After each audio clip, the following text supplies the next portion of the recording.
Nabi sebut apa tuan-tuan? Siapa yang berselawat kepada aku 10 kali pada waktu pagi dan 10 kali pada waktu petang, halat lahu syafaati, maka dia berhak untuk mendapatkan syafaat aku di hari akhirat kelak. Berhak dapat syafaat tapi bukan dapat duduk tepi Nabi. Berhak dapat syafaat tapi dia tak duduk satu kampung dengan Nabi di syurga kelak. Berhak mendapat syafaat. Pasal apa? Pasal hak dia buat simple je. Apa dia? Selawat pagi 10 kali, selawat petang 10 kali. Hadis sahih. Subhanallah. 10 ya Ustaz? Ya 10 kali. Siapa yang sebut 10 tu Ustaz? Rasulullah yang sebut 10. Angka 10 itu disebutkan oleh Nabi, bukan saya. Bukan 9, bukan 11. Kalau tuan-tuan sebut 9, dapat tak fadilat tu? Tak dapat.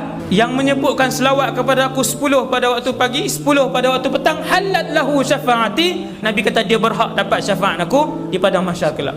Kalau nak duduk sekampung satu taman dengan Nabi, aktsaruhum alayya salatan, yang paling banyak berselawat kepada aku.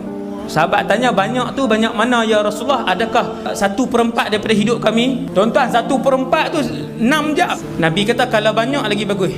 Sahabat tanya, banyak tu berapa banyak? 1/4 kah? Nabi kata tu banyak, okey dah, tapi kalau banyak lagi bagus. 1/4 Nabi kata ada lagi bagus.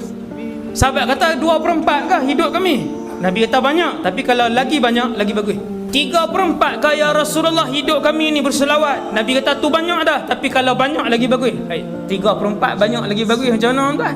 Apakah aku menjadikan seluruh hidup aku berselawat ke atasmu ya Rasulullah? Nabi kata ya. Subhanallah.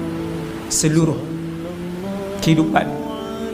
Dan ada orang tuan-tuan, dia naik kereta ke, dia turun kereta ke, dia pakai baju ke, dia tanggal baju ke, dia masuk rumah ke, dia keluar rumah ke, dia capai gelas nak minum air ke, dia tengok cermin ke, selawat di mulut dengan hati dia. Sallallahu alaihi wasallam. Selawat di mulut dan di hati dia setiap masa.